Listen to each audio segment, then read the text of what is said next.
Call দেন, আচ্ছা ঠিক আছে দিব।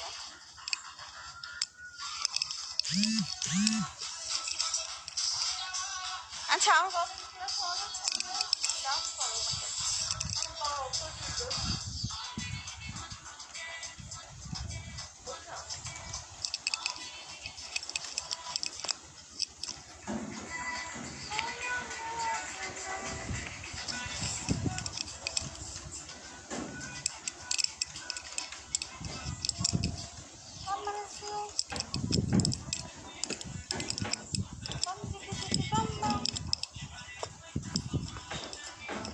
সবাই গাইস লাভটাকে ফলো শেয়ার টাপ টাপ। আমাকে যারা আমার বোর্ডে সবসময় আসতে চাও তাহলে ফলো করতে হবে। ফলো করে রাখলে আমি যখনই লাইভ আসবো